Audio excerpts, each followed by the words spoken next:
All right, what is up, guys? It is Saturday. What time is it? 4:18 p.m. I always tell you the best workouts start the night before, and tomorrow we're gonna put up a chunk of change, a big 20 piece. I'm not sure the exact number yet. You do, because it's in the title. But we're gonna put up some miles in the Cloudboom Strike. You know why I'm excited? Can you hear the excitement in my voice? Can you hear how hype I am for the Cloudboom Strike? The reason why is because I walked into the Charlotte Running Company today with no intention to purchase this shoe. I saw the Super Blast, I saw the Skyflow, I saw this, and I said, can you see if you have a 10.5 of the Cloudboom Strike? I wasn't even going to buy it at all. But then I remembered I emailed them and I said, hey, I see this random IG runfluencer with the Cloudboom Strike. I see this donkey with the Cloudboom. Could you send me a pair of the Cloudboom Strike? And they said, nah, bro. You're too small. You're too small. And guess what? You know what's not small? You know what's not small? The mileage. You know what's not small? The amount of money we dropped to get this shoe. So, man, we had the Audi Zero SL2 Revenge Tour. This is about to be the Cloudboom Strike They Said We Too Small Tour, man. Drop this beat. Let's get into it.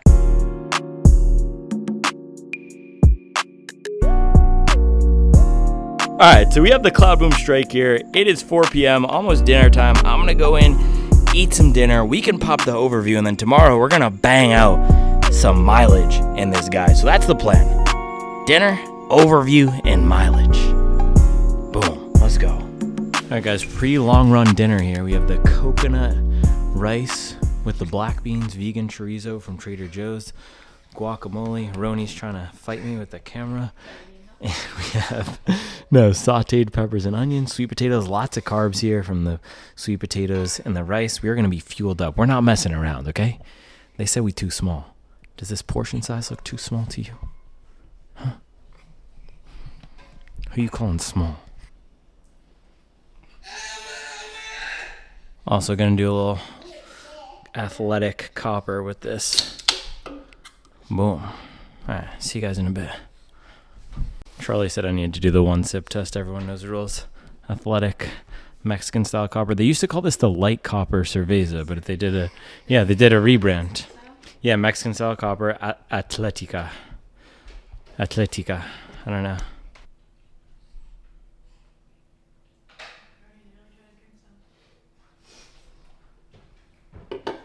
Feels like they might have changed the recipe a little bit. Doesn't have as much sweetness to it. It's still solid. It'll be good with the chorizo and everything. Solid. Maybe is this different? I don't know. Why are you changing up on me, Athletic? All right, kids are in bed. Still need to clean the kitchen after dinner, but let's go get this overview. And we have our trusty scale right here. You know we're going to put the scale to use tonight, baby. Let's go.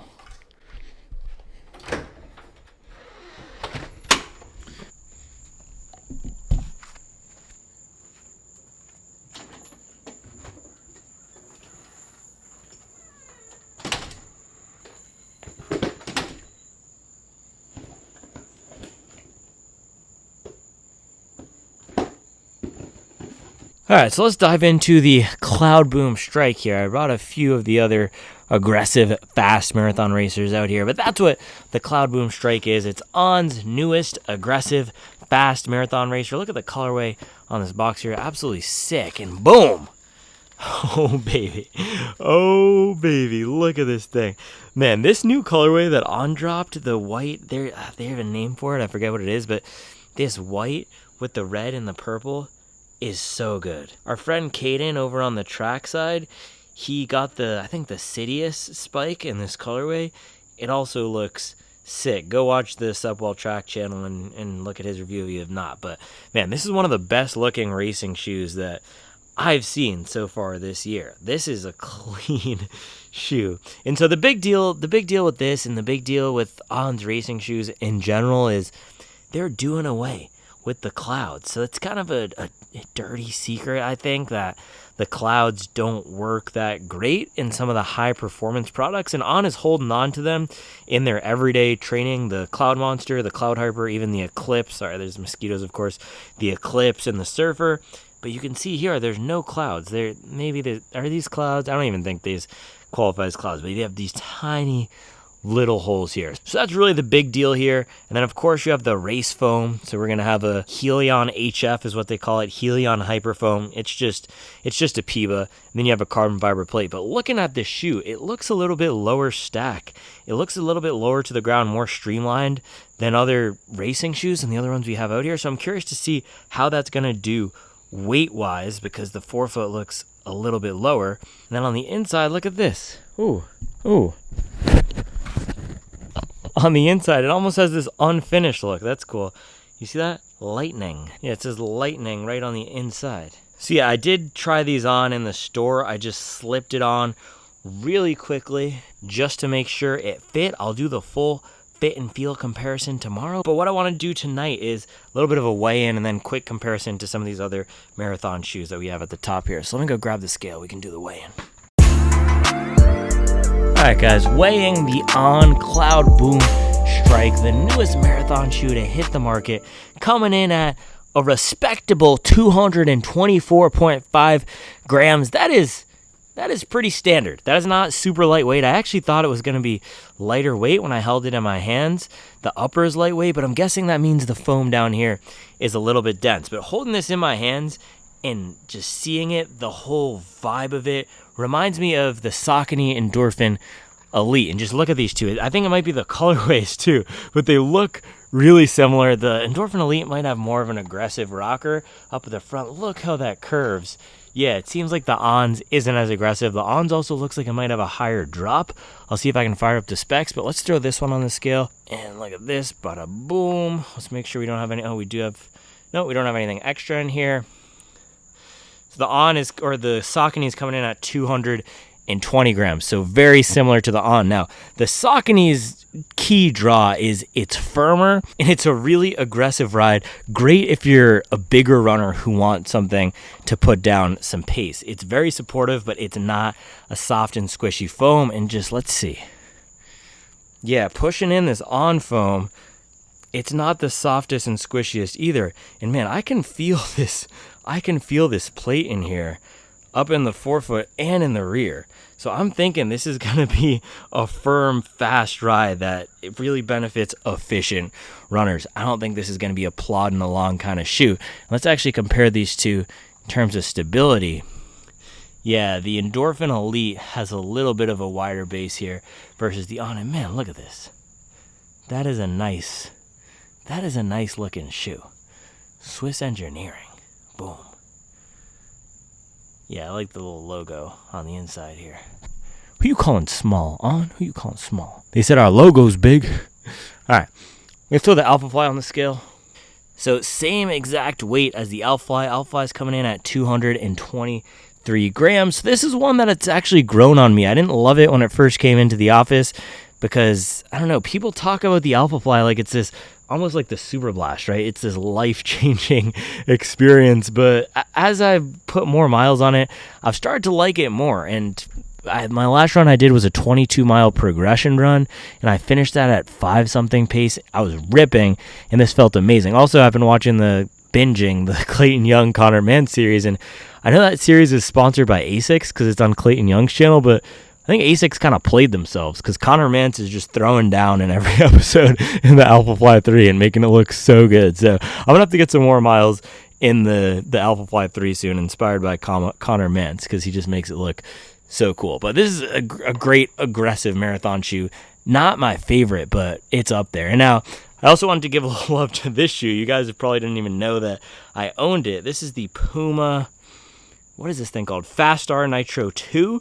Again, from that series that I've been watching, Rory Linkletter is rocking this guy. And this is actually probably my least favorite of the marathon shoes that I've tried this year, at least in the first run. And granted, I tried it on a run where I was feeling kind of beat up, wasn't able to put it down as much force as, oh gosh. All right, we're going to make this short. The mosquitoes are getting me. But yeah, this shoe felt very firm, and I wasn't able to put down as much force in it as I think it probably required. And look at that. It comes in at 280 grams, so a very heavy marathon shoe. The ASICS shoes, for comparison, are under 200 grams. So decently lightweight here in the On Cloudboom. Let's get this little Endorphin Elite out of here. Decently lightweight. It looks sick. Same weight as the Endorphin Elite, same weight as the Alpha Fly. I think these are probably going to be the two benchmarks for this shoe. And what I'm hoping that is tomorrow, it's comfortable for some time on feet. I'm hoping we get some good stability. It's not the widest in the back compared to Alpha Fly and Endorphin Elite, but the foam, it does feel pretty similar to the Endorphin Elite. So if this can give us some Endorphin Elite vibes with maybe some little different zing, and that's the question mark. What's the little different zing gonna be from the Cloudboom Strike? Because it's not gonna come from the weight. The foam seems like a standard Piva. It seems pretty similar to the Endorphin Elite one. So what's the special sauce? What's the secret sauce? I'm excited. So I'm gonna clean the kitchen. I'm gonna try to not get malaria, and then I'm gonna see you tomorrow to put up some big miles. Big miles, bro. Who you calling small?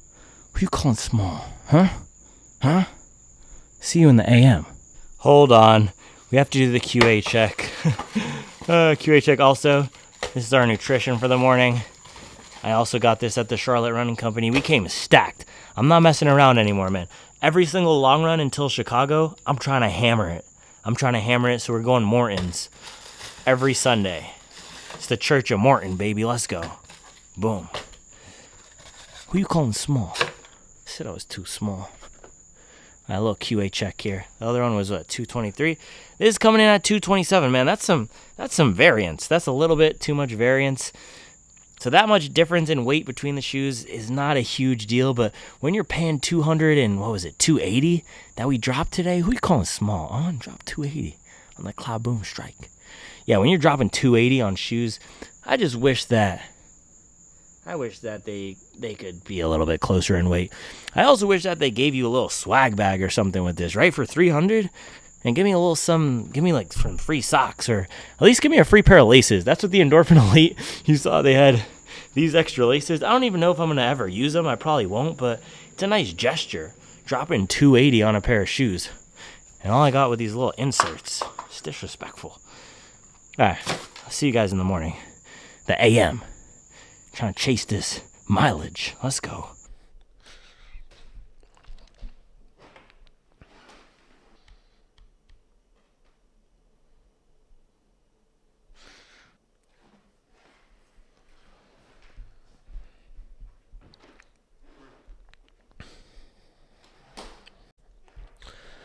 All right, guys. Good morning. It is 4:31 a.m. and we are going to get our long run in this morning. And look at this. I am prepared. That is the word of the morning. That is the word for the rest of the Chicago training block. I even wrote it down last night. I'll talk to you guys about this in a minute. Preparation. We got the hat. We got the shoes. We got our waters. We got the little water here that I'm going to put the Morton in. This water never stands up by itself. We got the water here that we're going to put the Morton in. We got the water that we're going to drink before we go out. I want to be hydrated. I woke up early today and I'm not going back to bed so that I can get this run in before it gets hot. I want to do everything to set myself up for success, to have a good run. Right? That's what we're going to do today. So we're going back to the book of Daniels for the Chicago build. I've been reading the training plans every night. We're going to get some ridiculous pace this morning. We're going to get after it, and it's going to be great. So I'm going to make some coffee, brush my teeth, do all the good stuff, and then do some final thoughts on these shoes before we get out. And we can start letting it rip. So goal is to get out between 6 and 6:30. It is 4:32 right now. I'm going to listen to some music, brush my teeth, and then we can do some coffee. We got to get the Supple Certified Chicago playlist going. Boom, look at that. Talk about preparation. I had it queued up and everything ready to go. Chicago 2024, baby. Bang.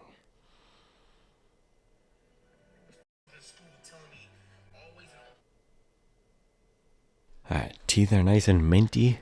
Let's get this breakfast going. So I went to Whole Foods last night. They call it whole paycheck for a reason, bro. I dropped a Nova Blast 4 on some breakfast and little birthday stuff for Charles, man. It's ridiculous. Her birthday's coming up on Tuesday, but We got the Dave's Boom & Berry. So I'm going to go 2 of these. And again, theme of this morning, preparation. Let's take a look at this. Let me tell you everything that I wrote down, actually. Look, preparation. I've been telling you guys I want to commit to the work. I want to make sure that I'm doing all the things that I can to set myself up for success. That's number 2. Do the little things. I wrote down 3 little mantras to keep myself on track. Do the little things. And for me, that means the fueling, right? And I've had this little feeling over the past few months that, I don't know, maybe I'm not fueling right for these long runs, because I can go out there and I can get it, but it just seems like I'm getting to this certain point and my legs gets hard to turn them over. And I want to make sure that could just be fitness. It could just be I'm pushing myself, but I want to make sure that I'm doing everything I can so I can crank it up and go hard. So I'm going to do 2 of these guys this morning. That they're 260 calories. So we're going to have probably 800 calories before we go out with all the toppings we put on this. And I'm going to do a Morton drink, which is not typical. But I don't want to leave anything. Look at this. The last thing I wrote, leave nothing to chance. I don't want to leave anything to chance. I want to make sure that I'm doing everything that I can possibly do. And this is going to be repetitive. I'm going to be talking about this the whole video. Control what we can control. But yeah, we're going to do 2 of these. Boom & Berry Dave's Killer Bread. Man calls himself a killer. Who calls himself a killer just to sell some bread? Anyway.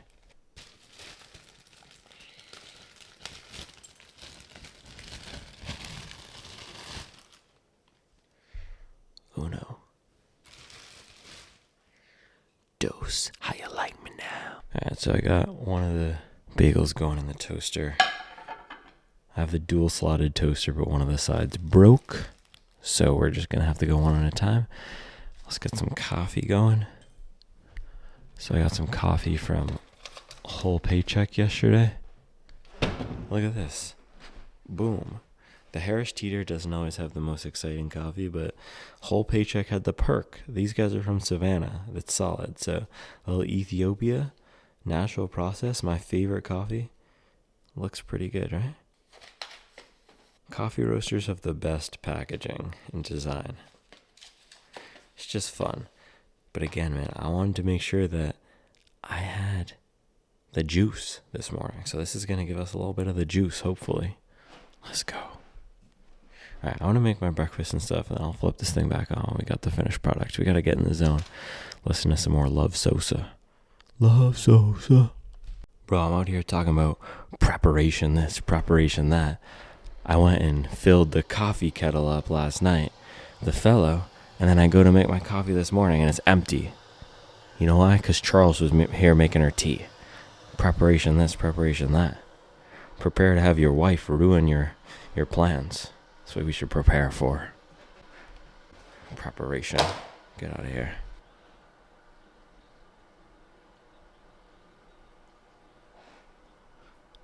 Man, what? Alright, look at that. One bagel, all prepped, ready to go. Who else you know listening to Hellcats and Trackhawks? Spreading some Nocciolata, dairy-free hazelnut. Over there, Dave's Boom & Berry, bro. Out here putting in the work to Lil Durk, getting fueled up. Let's go, baby. Drop a bomb on that.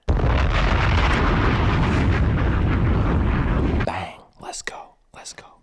He calling small on. He calling small. One bite, everybody knows rules. Fire. Fire. Is this a meme? Is this a meme? A moleskin notebook with the Tracksmith and the Jack Daniels. I think this might be a meme. Am I a meme? Am I a meme? Oh man, there's a fly on our microphone. But we got one bagel down.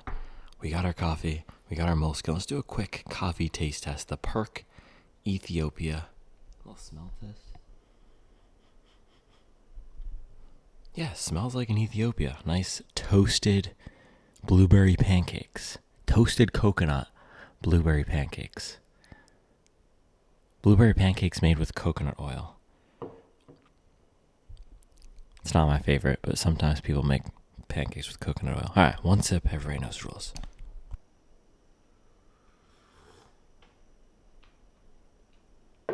I think I made it a little weak. I wish it were a touch stronger, but it's solid. That's a solid Ethiopian right there. You get the blueberry notes. That's all you could ask for now. I know I'm joking about being a meme with my Duke moleskin here and my Tracksmith shorts, but why is preparation the theme? Why is that what I'm focusing on right now? Why did I choose to do this thing here that could be interpreted as cringy? Because I don't care. I'm not trying to be cool. I don't care if it's cringy. I care about being successful and setting myself up for success. And so that's what this is all about.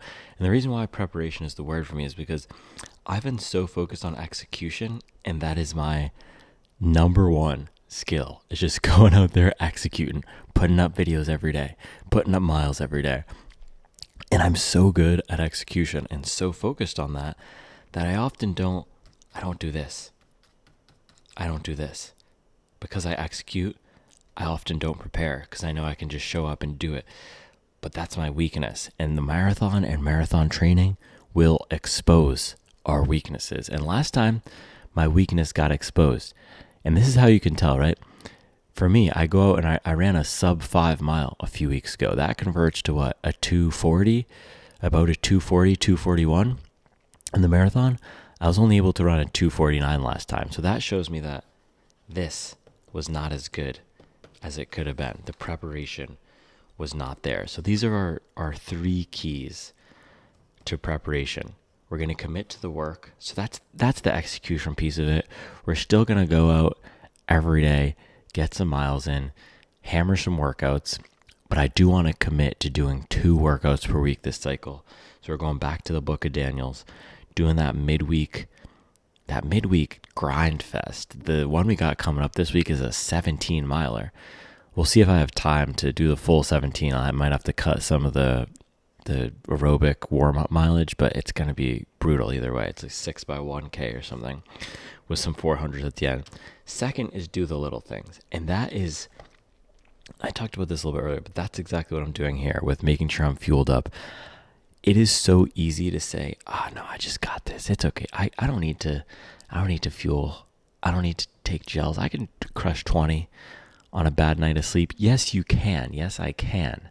But it's not going to set me up for success to go into a run under-fueled or with not the best sleep. So I want to do all the little things this block. Do all those little things. Sleep, nutrition, hydration. Look at that. I already put down 20 ounces of water this morning. Who you calling small on? 20 ounces. Who you call?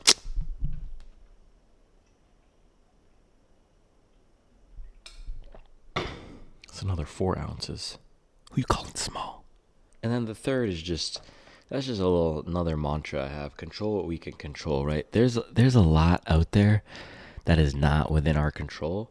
But if we hydrate, if we fuel, if we hit our workouts, and that's not saying I need to be perfect with the paces. None of this that I have written down on this page has anything to do with the runs themselves, right? This is all around the run and showing up to the run and showing up strong, showing up fueled, rested, energized, ready to go to the run so that when I show up to Chicago, and I don't even know if I'm going to set a time goal because it's my first major, but I want to show up there feeling confident that I put in the work, and I want to show up there knowing that I improved my fitness and I got better as a runner, because that's my goal with all this.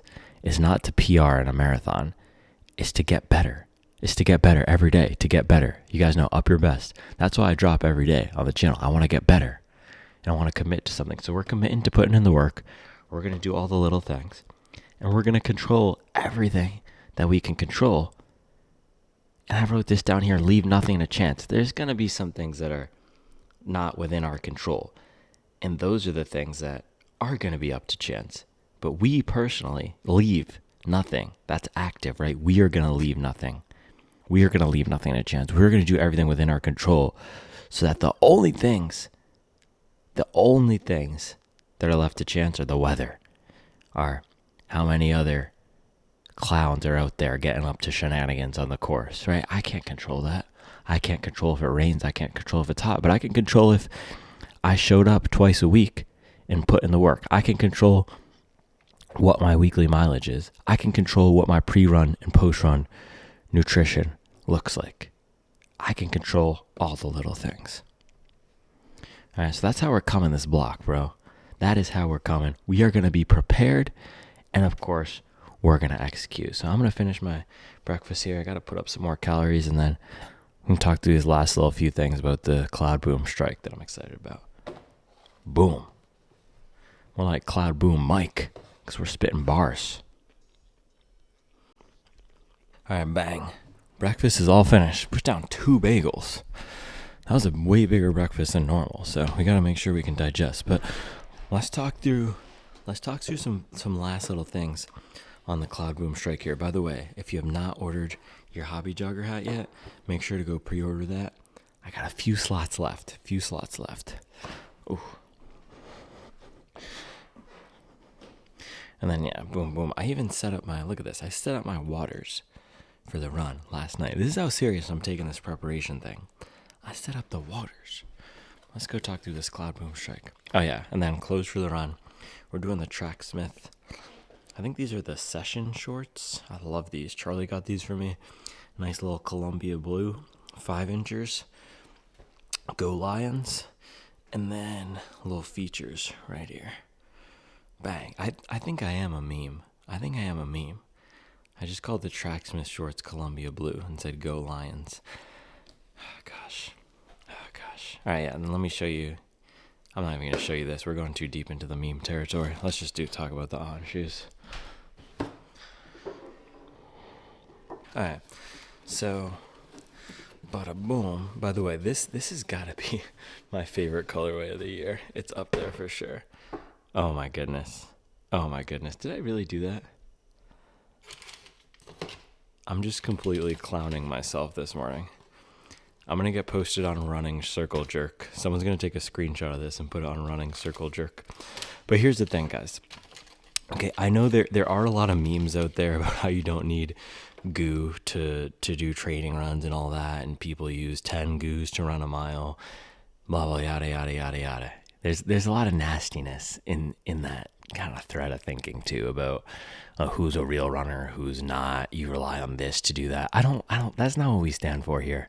That's supple running, okay? Anybody who wants to get out there and slam some mileage, get in with me, baby. Let's go. Up your best. It's not about what anyone else is doing. You want to put down 23-minute miles? You want to put it down 40-minute miles? As long as you're getting out there and moving, that's what I stand for. It's a bunch of donkeys out there making fun of people for moving their bodies. It's disrespectful, bro. Who else you know is putting up 26-mile long runs for fun? Nobody, okay? I'm the most legit, and I'm telling you, if you want to go out there and put up a 26-minute mile or a 43-minute mile, feel good about yourself because you moved your body, all right? So regardless of that, that's what fires me up, man. The gatekeeping, the nastiness. It's a bunch of shenanigans out there. You know what? I'm not even dignify shenanigans. It's a bunch of disrespectful little boys running around trying to feel better about themselves by putting other people down. Okay? Just focus on yourself. Get your miles up. If you're, yeah. All right. So we got the Mortons, and this is the thing. Fueling makes such a big difference. It makes such a big difference, especially in the summer.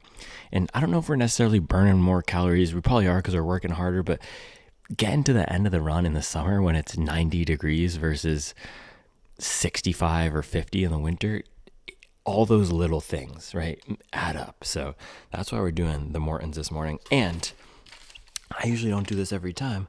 I'm going to do this, Morton 160. This is another, 40 grams of carbs? Yeah. Right? Yeah, 39 grams of carbs. Another 40 grams of carbs before we go out there. I'm going to be slamming the carbs because I want to prepare properly to go out there and give it a good effort. So that's what we're doing. And then we're going to alternate back and forth between these. And because I'm going, I don't know how many I'm going this morning, maybe 24. We're going to go a little Kobe, put up a little 24 piece. You calling small on? To put up 24 miles. Drop a 24 on that. Swiss engineering, bro. Carolina mileage. Talking about Swiss engineering. Yeah, so I probably could have gone one more of these, but this will be good. We got the caffeine gels, we got the regular gels. You don't need to do Morton's. For me, I find anytime I use these, they just go down so smooth, and I feel that they have everything I need. I don't know. I just like these the best.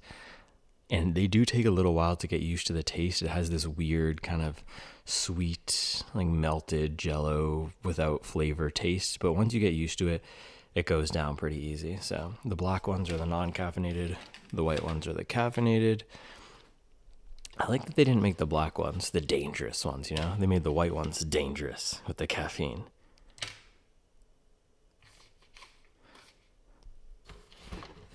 All right. So Cloudboom Strike. Bang, man. Look at this thing. This thing looks sick. This thing looks absolutely sick. So a few more things that I wanted to say.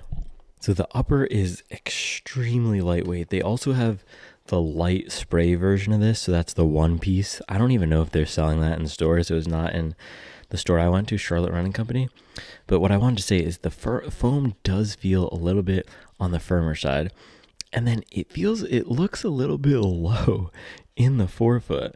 And it is very rigid. So it's giving me Endorphin Elite vibes, but also a little bit of maybe, I don't know, Vaporfly because of how low the forefoot is. This has got to be one of the lowest forefoot feeling shoes. And I did want to fire up. I'm trying not to do my phone too much this morning. Oh, look at that. We're listening to Straight Serp by Lucky. It's a fire song.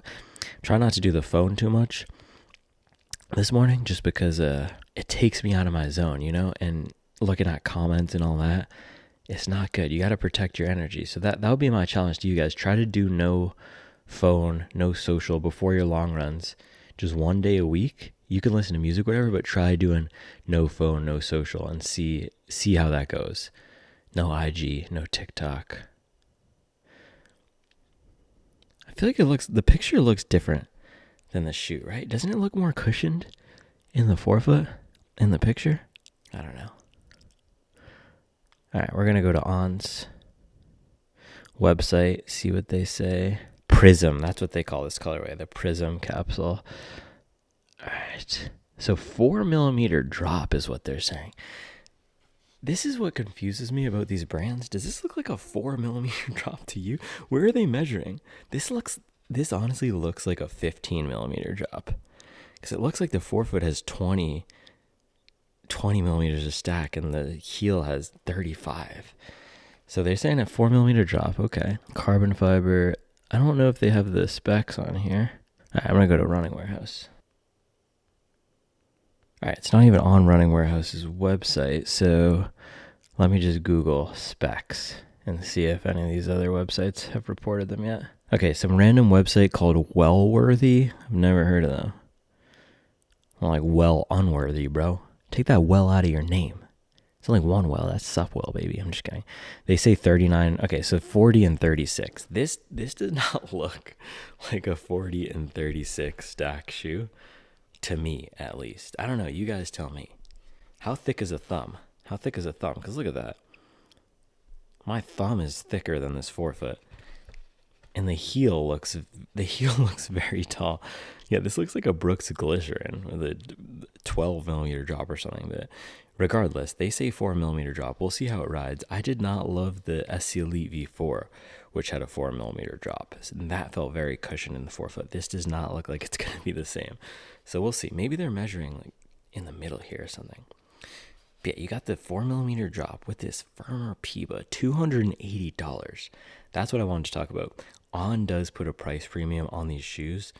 So this is $280. Their other racing shoe is $290. I've actually really liked their products over the past year. I like the Cloud Monster Hyper. I thought the Cloud Runner 2 was solid. I don't think I've ever had an On shoe that I just completely dislike. So all of their stuff has been good. It's just they haven't had, outside of the Cloud Monster, they haven't really had a shoe that's hit the market and gone viral in the same way that the Nova Blast 4 has, or even the Pegasus. The Cloud Monster did that for them, but I don't know. They've just struggled to break into the American mainstream. I think their premium pricing might have something to do with that, and the fact that a lot of their brand identity is, or people associate them with being a more casual lifestyle brand. So with these smaller holes in the back here, kind of doing away with the cloud tech. I'm wondering if this will help them break through. The design is clean. They've sponsored a winning athlete, right? Helen Obiri wore these at the Boston Marathon. They have the light spray version of this. They've sent it to every influencer and their mom to get some free press. So I think they've got a chance. It's just, are people going to buy this for $280 over the Alpha Fly at $275, over the Endorphin Pro 4 at $225, which is my favorite racing shoe? I don't know. But we got to see how this thing runs. I'm going to change into my clothes and we can lace it up, do a little bit of a fit and feel, see how this thing feels on foot. And then it's 540. So I'm going to mix up my Morton over there. A little Morton in the blender bottle. That's like a future bar. What if rappers rapped about Morton instead of lean? That'd be nice, right? This kind of looks like a Dirty Sprite 2 colorway. This is the future DS2 colorway. It's fire. Dropped 3 bands on the Cloud Strike. Morton in the blender bottle got me feeling right. But I'm not a rapper. Oh. What's worse, the pain or the hangover? All right, it's time to get serious. Bang. Mixing up some Morton. So this is the thing. I tell you to do exactly. Do they say on this one? No, they don't have it on here, but they always say do exactly 17 milliliters or the hydrogel system won't work properly. So I filled up my bottle to exactly 17. It tastes super weird. This thing tastes super weird, but this is what's going to get us to be fueled up. So another 40 grams of carbs, right? That's all you can ask for. Need to get a little Supwell running blender bottle going for Morton. That'd be pretty fire, huh? That's a good idea right there. We got to get the hats out first. Thank you to everyone who's ordered their hats, man. And this is the thing. People ask me, my guy Vinod, he was joking around that Croc saw the video and said, bang, we out, bro. That's not what happened, man. We had Crocs and Viore both on 1 month sponsorship deals. And guess what? I just didn't really like doing it that much. And I've said before, I'm not going to push any products that I don't believe in. And I like both Crocs and Viore, and maybe I'll do it again, but I don't know. I just didn't like the vibe of having sponsors. So I decided to buy hobbyjogger.com and sponsor my own channel. So I'm the sponsor of the channel now, bro. Go to hobbyjogger.com, get your Hobby Jogger hat. And also, if you guys buy all your shoes in Morton through my Running Warehouse link, I mean, we're gonna be cooking, right? We're not gonna need any sponsors if you do that. We tripled. Thank you to everyone who's doing that, because we tripled revenue from Q1 to Q2 because you guys started buying your shoes through my link, and I super appreciate that, because that could mean I can go into Charlotte Running Company and say, "Well, you calling small on?" and drop 280 on the Cloudboom Strike. That's because of you guys, and I can feature all the shoes on the channel when I want. I don't have to worry about brands sending me things. I don't have to worry about. This is why I can just speak my mind, because I have a full-time job. I can support the channel out of my own pocket, and now with you guys buying your stuff through my links, we can even do much cooler stuff. And talk about dropping racks. Buy your shoes through my Running Warehouse link so I can pay for this entire Chicago trip, bro, and the running event. And that's the thing. To put myself on the map and to even get this channel started, I had to pay for going to the running event last year for me and Charlie out of pocket, and I'm going to do that again. But you want to be a boss, in the words of Boss Man D-Lo, you got to pay the price. So these are the things you do when you're bootstrapping a business. But I did want to take a minute to just say a big thanks to everybody who's bought the Hobby Jogger hats, who's bought their stuff through my links, because it means I can do silly videos like this and just buy whatever shoes I want, highlight them.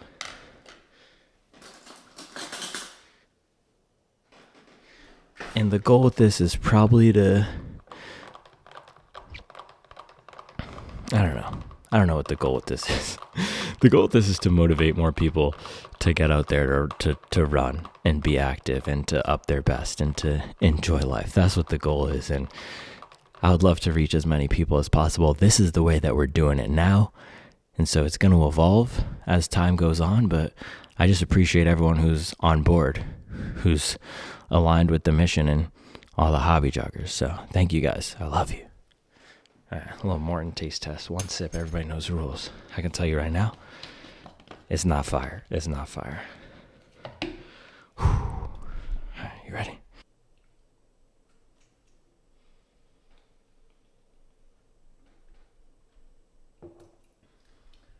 It's not bad. It's just warm. It's what I imagine boiled frog might taste like. There's a salinity to it. Are there ocean frogs? Like sweetened ocean frog with maple syrup.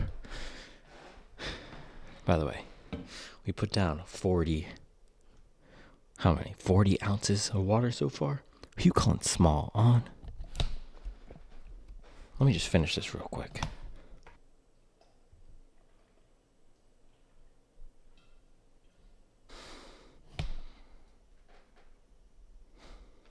Alright, I'm gonna listen to more music, get hype, drink this Morton, and we're making good time. I think it's 5:53. Can you see that? 5:53.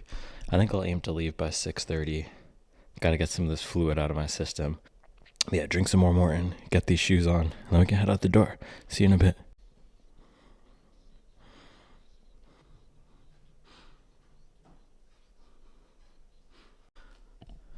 All right, we got to go to the book of Daniels real quick. So this is what we did on Wednesday. This Q2 here, 4 threshold, 3 threshold, 2 threshold. I modified it to be 14 instead of 18. It was a complete barn burner of a workout. I didn't hit the Daniels threshold pace is ridiculous. It's supposed to be a 5:45. His paces are probably 10 to 15 seconds faster than you can actually run during training, especially on the hills out here, but regardless, we put in the effort, we put in the work. It was a good workout. Today, he's saying for the long run to do 10 relaxed into 4 threshold and then 8 cool down relaxed. I'm going to modify that a little bit. My initial thought was to do 4 relaxed into 10 marathon pace into 5 relaxed into 5 marathon pace. I might do this, his initial one, because I was actually thinking about doing this before I read his workout. I might do the initial one and then just close it out with 4 marathon pace. So 10 relaxed into 4 threshold into, what would that be? 6 relaxed into 4 marathon pace. I think that's what we're going to do this morning. This is going to be a banger. This Morton's got me just, let's go. Morton is kicking in, baby. About to see Will Ferrell today. Let's go. All right, it's 6:05. We're going to go lace these things up, do a little fit and feel check, and then we can hit the door, hit the road. Get out the door, hit the road. I'm jazzed, man. I'm jazzed. Let's go. Let's go. Let's go. Morton kicking in. Let's go.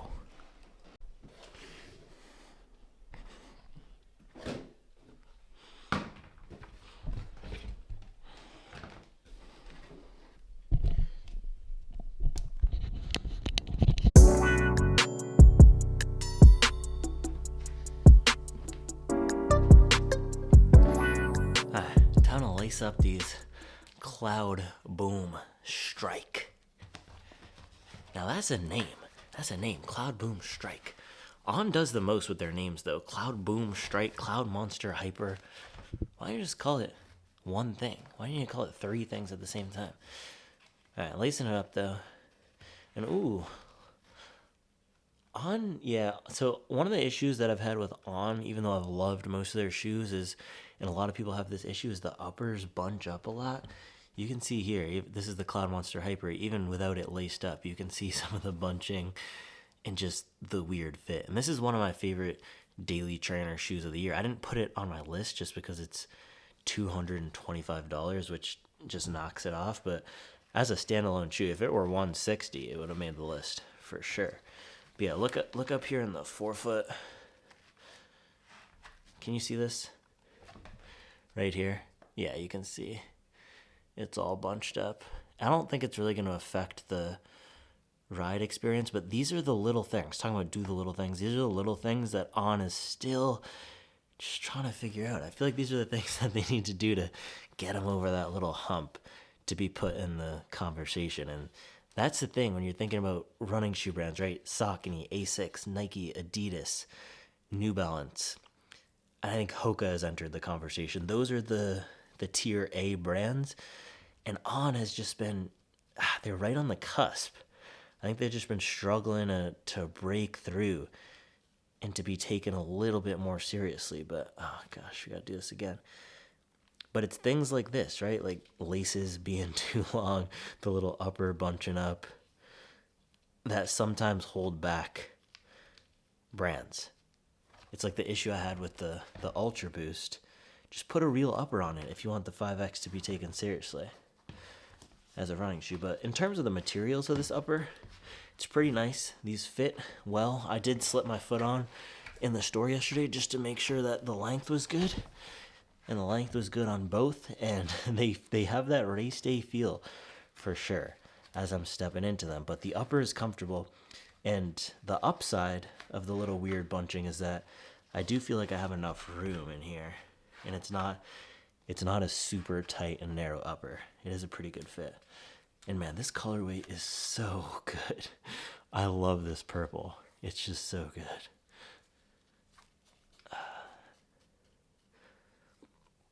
Yeah, these laces are really long though. You got to do the Supwell certified knot on these. Even with the Supwell certified knot, they're so long. Look at that. Yeah, I'm gonna have to do it again. These are just really long laces.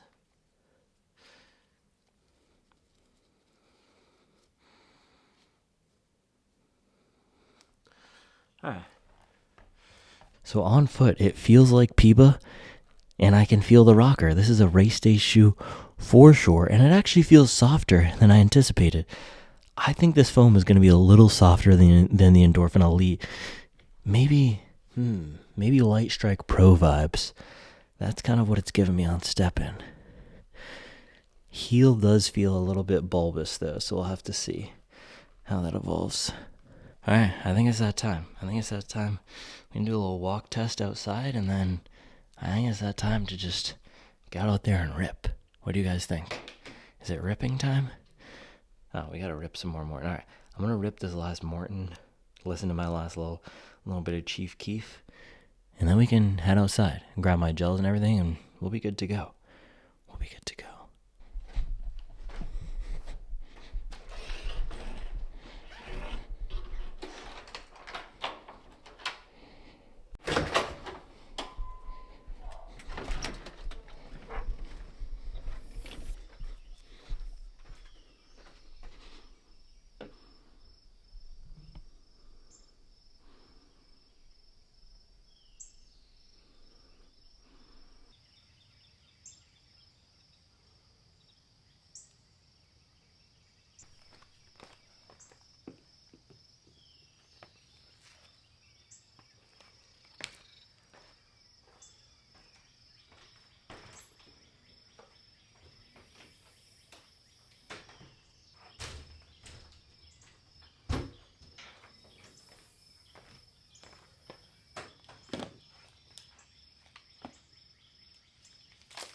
Alright, last little bit of preparation here. I told you that's the word of the day, right? So we got our big bottle, or our number one bottle. This is the primary bottle in the starting rotation. And I'm going to throw all my gels in here. I thought I heard a weird noise behind me, but it might be the Morton kicking in. Alright, so let's see. We do caffeine first usually. So I'm going to do mile 4 caffeine, mile 8 non-caffeine, I wish I had one more of these because we're going 24 today. But we're going to front load. So 4, 8, and then let's call it 14, 19. Something like that. We'll figure it out, but we'll get everything that we need. And this is the thing with the preparation. This is the first area where I've slipped today, not having the 5th gel. That would have been nice. I actually do have a humid gel. Maybe I'll grab that. And then that can be my last gel. All right, hold on. I'm going to go grab that. See, preparation.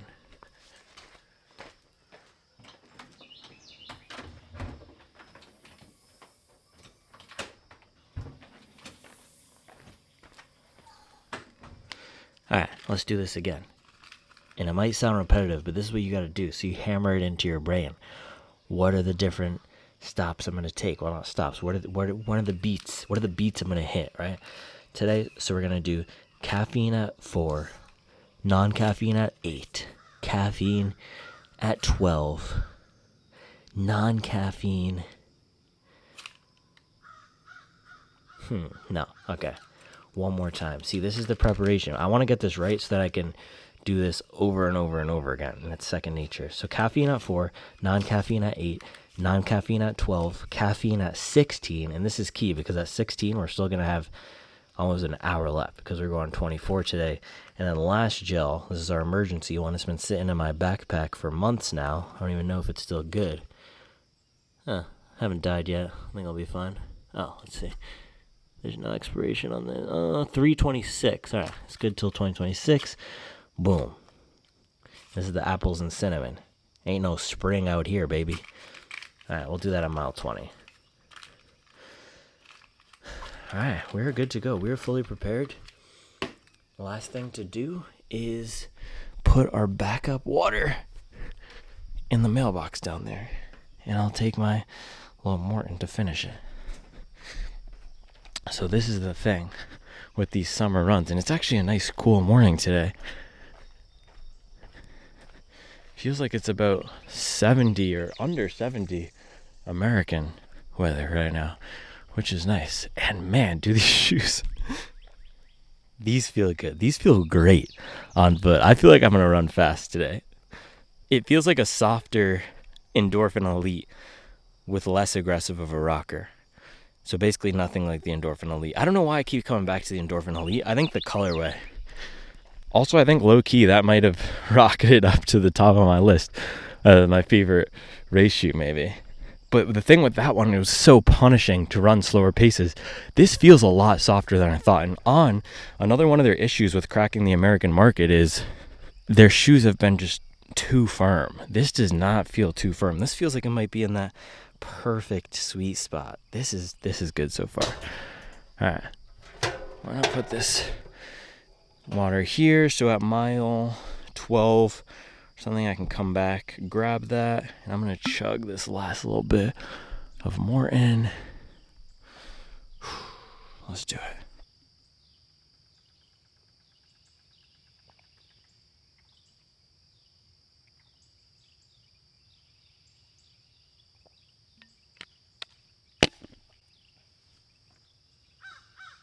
Last little sip tastes like caramel Krispy Kreme. Not bad, not bad.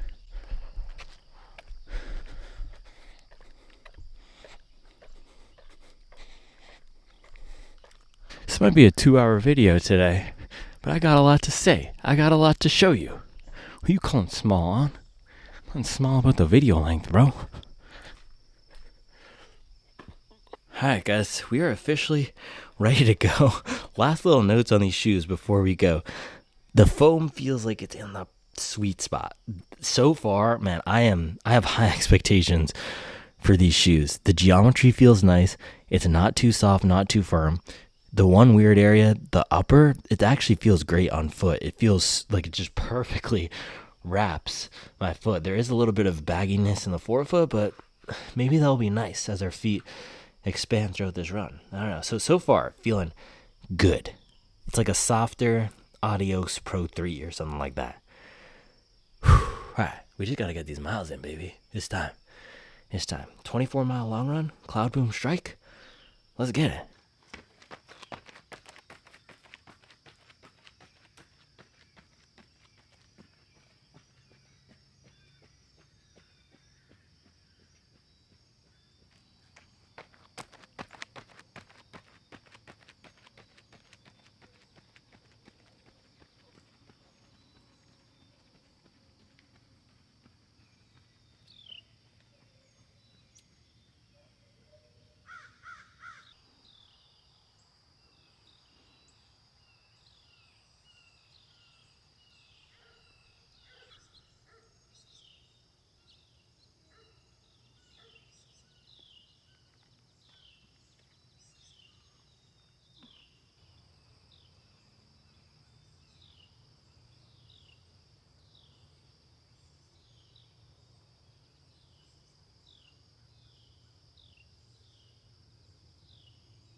And there's nothing like the smell of a freshly lit Marlboro Red to kick off a 24 miler.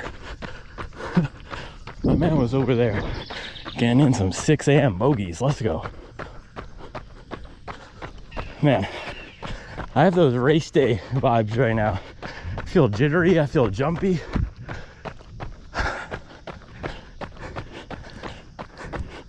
But this is part of the preparation.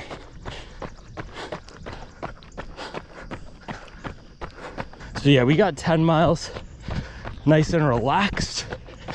Not necessarily relaxed, but long run pace. So try to get between 6:50 and 7:30. Legs are feeling okay, but you know what? It's not about legs today. It's about heart.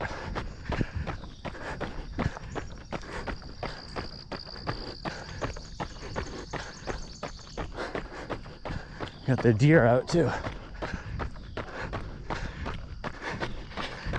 But yeah, these are feeling like legit racers. I'm gonna try to settle into this run. Get some good mileage in. Calm the nerves.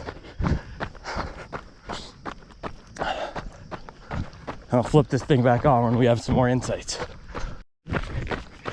All right, full disclosure, I had to stop, do a quick bathroom break on the first loop around here, half a mile in, because we hydrated very well. But man, so far, these things are feeling pretty much perfect. Not too soft, not too firm, just the right amount of bounce. I can run my warm-up pace in them without getting punished. It's like On took a look at everything on the market and said, let's take some good elements from every single race shoe and mix it all up and give it to you in one package. That's what this thing feels like. It's so true and so direct. It's not like the Cielo X1 where there's a crazy rocker or the foam is super soft. It's so true and direct, like the Endorphin Elite, just a little more forgiving. Mile 1, 7:30. So far, these are very easy to run in. They're narrow and light, but not too narrow. And I'm glad On didn't do the A6 game. I try to shave foam off just to save weight, because this is pretty much perfect. This midsole is absolutely dialed in. Any narrower and this would have become a big stability issue. And by the way, runs like this is why I don't train by heart rate. My heart rate is probably 150 something right now, just jacked up, because I got myself hyped for this run. It should be high. I'm trying to warm up so I can run some threshold pace. This is why I don't train by heart rate. Train by effort. Because if I train by heart rate, I'd be looking at my heart rate right now saying, oh my goodness, it's all out of line.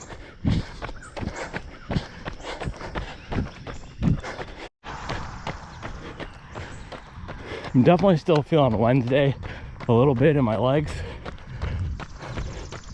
But hopefully as we get moving here, we can shake that out. I did a 22 mile double with that big morning session. I have 9 miles chomping. So this has never happened to me. These laces were so long, I kicked one and it got untied.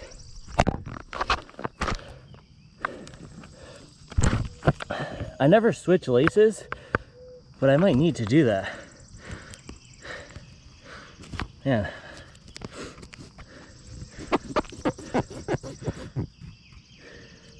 These are really long. I don't know why they're so long. Alright, that should be good. Look at this. Bro, out here like Macy's on December 23rd. Complete shenanigans. Mile 2, that was a 7:06, and that felt like nothing. So we are gonna be ripping today, boys. Let's go. And these are fun. That was my issue with the Metaspeed shoes. They're efficient, they're fast, but they're no fun at all for me. They're just narrow, tight, very serious. Even the colorways. I know Asics is trying to make them fun with the yellow gradient. It's like the Hey Fellow Kids. That's the vibe of those shoes. These are fun, man. Shout out to Swiss engineers putting in that work.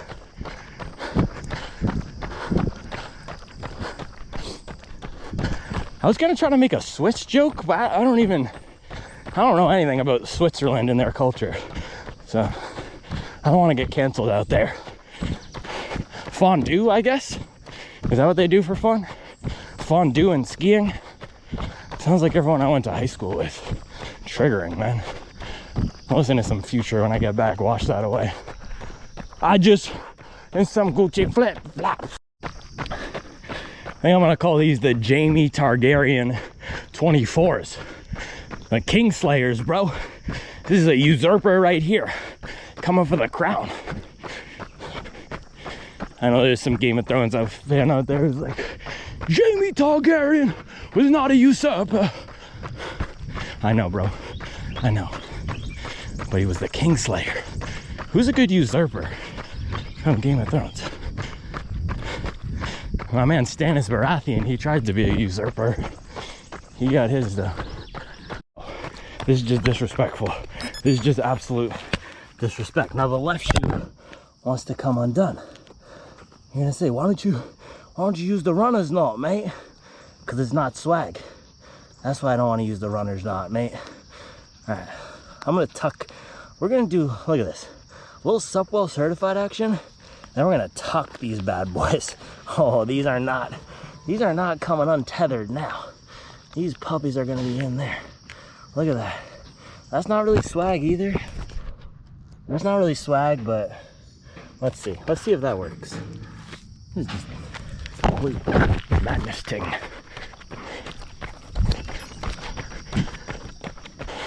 That's disgusting. Snake. That's what happens when you snake me. So we're between mile 3 and 4 right now, and man, let me tell you, doing the little things, fueling, sleep, mileage, is making such a big difference right now. So the past few days, no doubles. I did 12 on Thursday, 10 on Friday, 4 yesterday. And I really want to commit to at least Friday and Saturday, no doubles before the long, so I can attack these runs on fresher legs. And then sleep, I've been getting 7 to 8. Man, look at that. The 7 to 8 for the past few nights. We were talking about the triangle of trade-offs last week. I was able to negotiate that well this week. Get enough sleep, wake up at 4:30 to do all the prep, listen to all the Chief Keef that we needed to ball out like we're Kobe. And then the fueling, the 2 bagels. Man, sometimes I'll get to this mile right here, mile 3, and have a little rumble in my tummy. And even right now, I can feel it a little bit. I have a high metabolism. I need 4,000 calories a day to be satiated. But 2 bagels plus the Morton, that's enough. That's enough to carry us through. And we're gonna pop this first gel in a few minutes here. So, man, doing the little things so far is helping a lot right here. And it helps to have a race shoe on. I think for most of us out there, plating up, heading to Carbon County for long runs, that's not a bad idea. It's not a bad idea. It's gonna make them a little easier, make race paces feel a little easier. Whatever we can do to give ourselves more confidence, and we'll also be more comfortable in our race shoe. And most of these race shoes now, at least the ones that I recommend, Adios Pro 3, Endorphin Pro 4, SE Elite V4. I'm trying to think, those are the main ones that I usually recommend people. Those are going to be durable and last. You can put 300 on some of them before a race and be fine.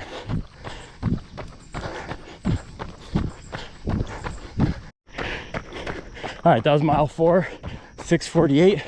Gonna pop this first Morton. See you on the other side. By the way, remember to get your fuel through my running warehouse link. I will put it below. It helps support all the shenanigans and the pettiness. So thank you. Petty King 2024. All right, we overshot the hydration, so we'll quick stop by the creek right here.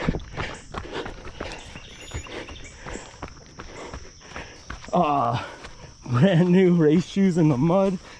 Sometimes it's gotta be like that though.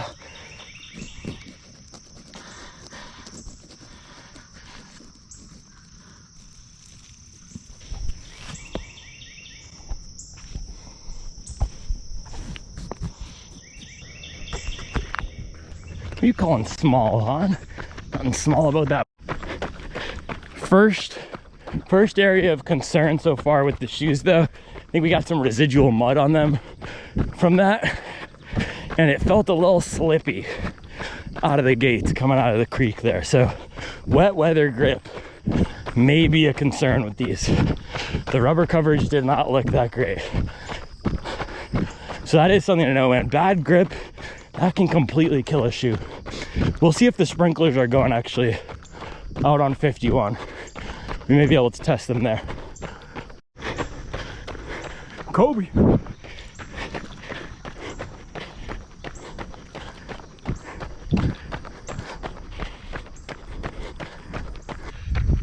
All right, we're almost at mile 8.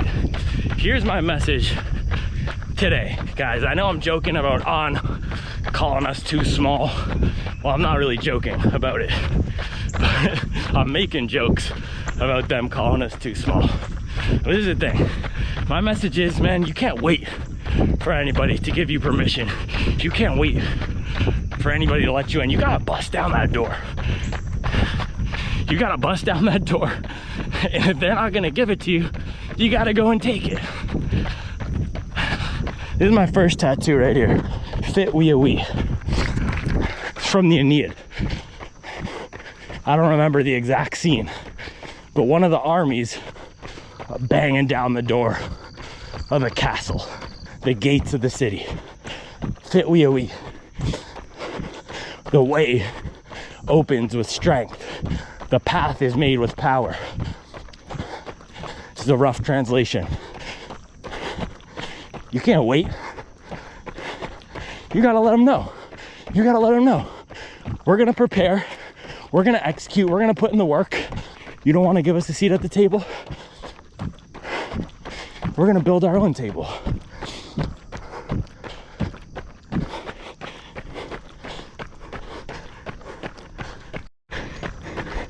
And no one's gonna give you permission to go chase your dreams. You want someone, I'll give you permission. Go and get it, go and get it. Man, no one's gonna tell you, wake up at 4:30 a.m. and go grind. We gotta do it ourselves. And if they're not gonna put us on the map, we gotta put ourselves on the map. That Morton is fully engaged now, baby. Let's go. Let's go. All right, we just hit mile 8, 6:48. I'm gonna take a second gel here.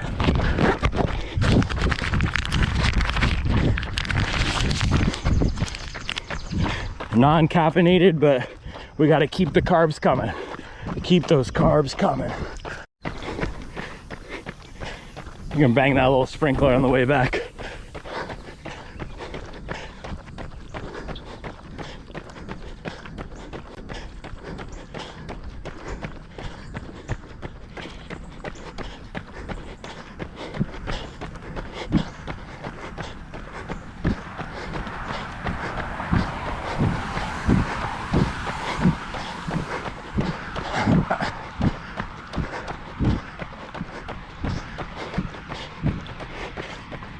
Man, I don't drink, I don't smoke.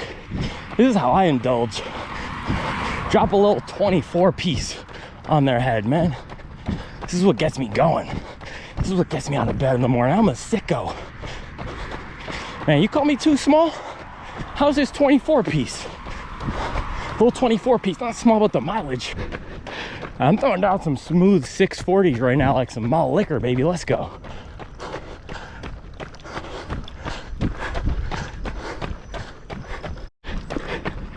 And Goggins always talking about snatching souls. Well, we're snatching some souls this morning. Snatch some little Swiss souls, baby. So this is the last mile before the threshold. So we're cruising probably 6:30 right now. The next 4 after this, hammer time. Hammer time, baby. All right, that was mile 10. We're dropping. Hammer is dropped. Look at this.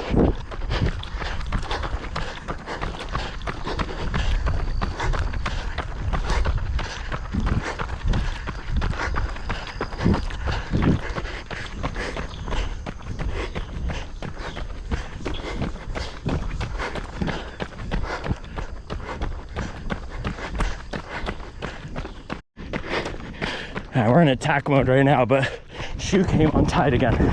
We're gonna have to switch laces after the run.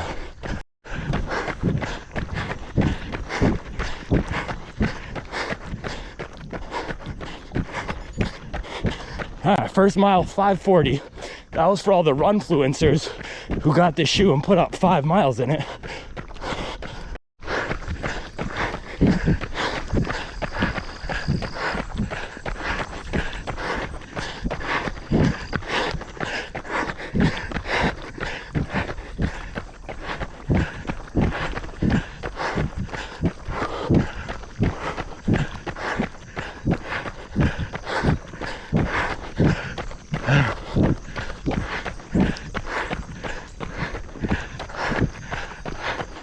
Attack.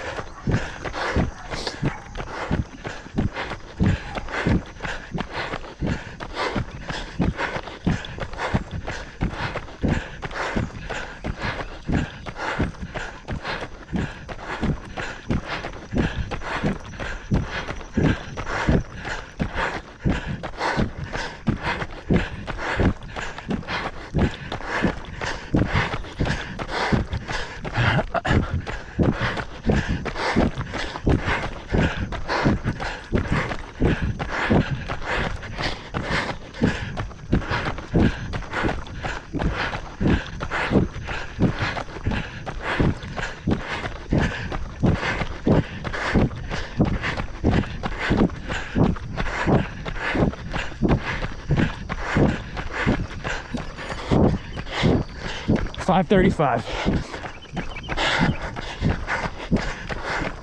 You already know who that was for.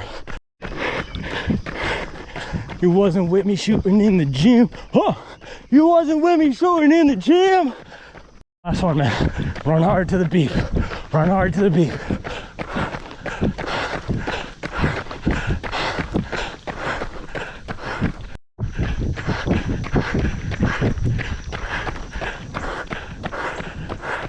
Dude.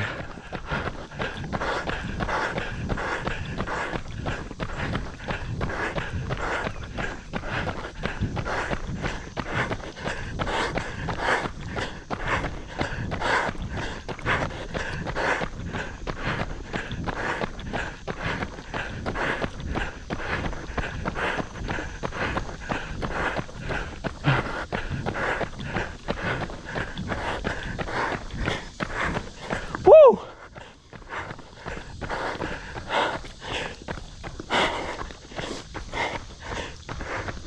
540, 535, 537, 530. Those are some big dog numbers right there.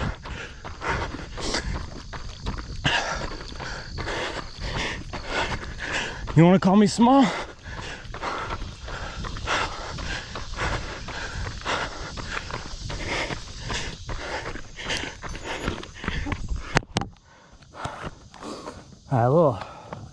break to retie the shoelace. We made it through 2.5 miles or 3 miles with the floppy laces.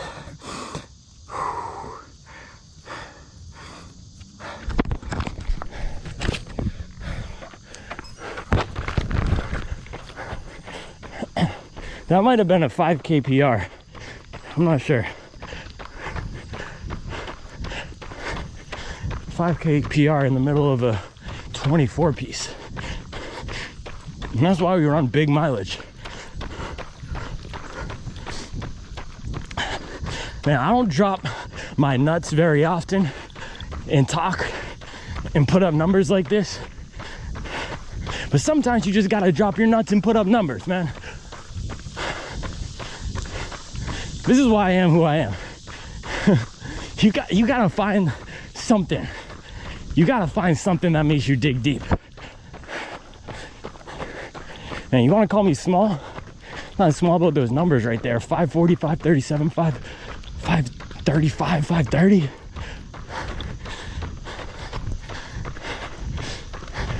Treat me like a big dog now. These puppies can sing, man. 14 miles in, Cloudboom Strike. Feel like a pitcher throwing a 111 mile strike down the center of the plate. This is my new favorite race shoe. This thing is sick. Absolute sickness. And there's nothing like all the best shoes that I've tried this year, the best race shoes, there's nothing crazy about it. It just stitches together, weaves together beautiful threads from other shoes into a complete package here. This is a masterpiece. This is a masterpiece of a shoe. And the colorway, man, chef's kiss. So here's the thing, man. Everyone wants to come up in my comment section and talk about some strength training. I have nothing against strength training. But if you come out here, slaughter yourself on the hills, put up 4,000 feet of elevation gain every week, sleep right, eat right, hit all your relaxed miles, ease off, and talking about some strength training, should run some hills, make America elevate again. I don't need strength training to take it to the next level. Look at that. We just dropped a 5K PR inside the 24 piece. There's gonna be a time where I need to do strength training.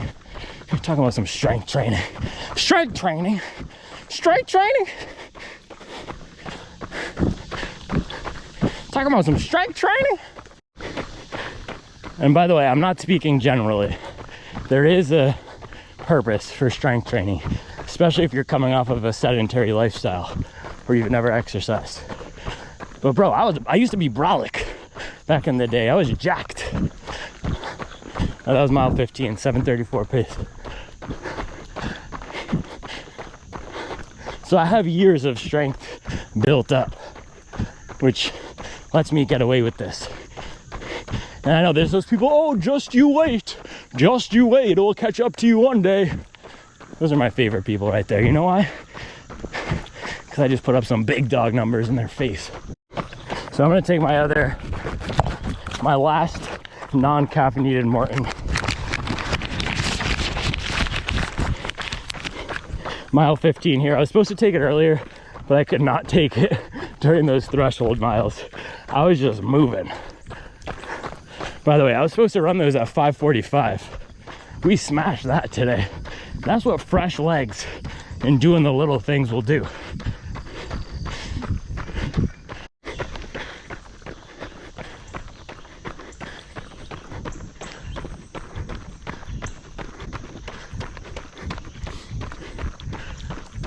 Or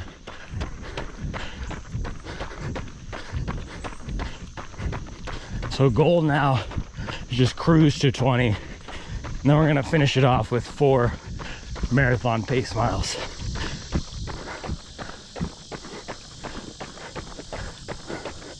Man, these shoes are so good. They're just so good.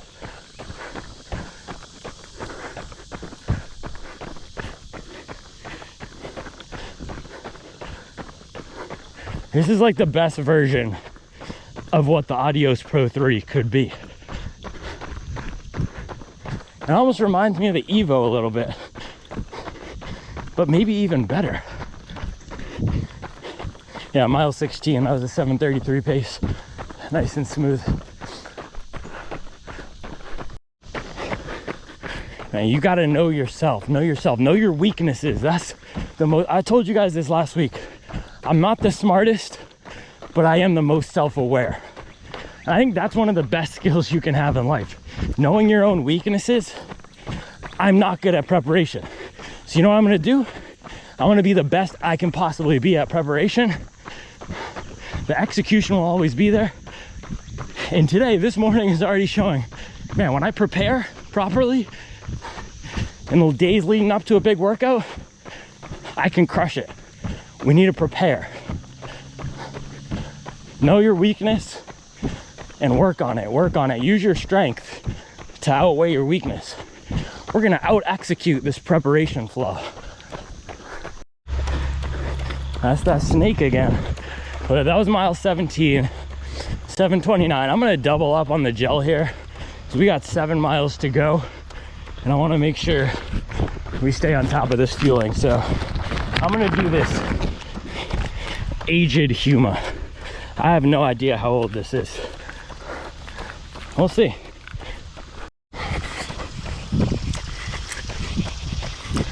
Not bad. It's actually not bad. Man, isn't it a beautiful day out here? The cicadas are bubbling. Sun is shining.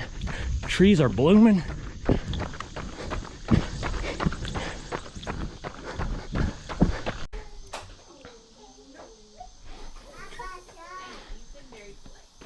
Nothing small about that sperm count on. Alright. Boom. 24 miles, average 6:40 pace. Some big dog numbers today. What do you think, Charles? Are those big dog numbers? Yeah. What do you think, Greavesy? Say, who you calling small? Yeah.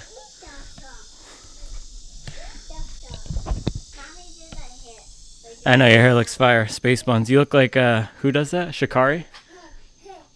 And Monet. You know Monet? Anyway. Mild shenanigans over here. I got home and Mace said that she lost Charlie because she was separated for 30 seconds in the backyard. But 2 hours and 40 minutes, 6:40 pace, 24 miles. Man, we were moving and grooving in the Cloudboom Strike. That's how you let them know, man. That's how you let them know. If there is any question what this channel is about, there better not be any question now, man. This channel is for anybody who ever was told they're too small, too big, too fat, too skinny, too black, not black enough, too weird, not smart enough, a try-hard. Man, that's what this channel is for. If you anyone who's ever been on the outside looking in, anyone who's ever felt disrespected, man, you know what you gotta do? You know what you gotta do? Build your own table and then drop a 24 piece on their head. And we had something to say this morning, huh? We had something to say this morning. I could have gone 25 too. I finished 24, so we finished the last 3. By the way, the GoPro or the SD card filled up at around mile 17 or 18, so we came back, we switched the water. I actually finished both of my waters, and now I'm onto my Nalgene here. So we're gonna get right back. This is the thing. As soon as the long run ends, I could have gone 25, I could have gone 26, but I'm not gonna just go for mileage. I'm gonna shift immediately now to recovery because we gotta get back out there Wednesday. See, I'm shifting immediately. Preparation again. The next hard day is gonna be Wednesday, 17 miles, 6 by 1K, 6 kilometer repeats. And then we're gonna finish it off with 4 400-meter repeats. So I'm shifting to recovery. Tomorrow's gonna be another big mileage day. Just some nice aerobic mileage, but getting that strength on the hills. So we got to shift to recovery. So I'm going to drink this. I'm going to shower.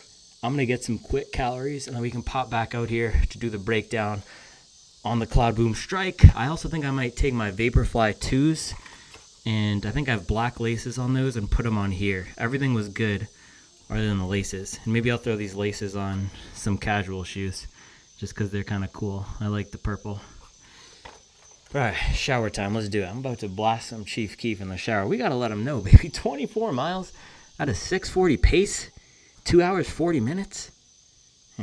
You got to drop your nuts. You got to drop your ovaries sometimes and let them know.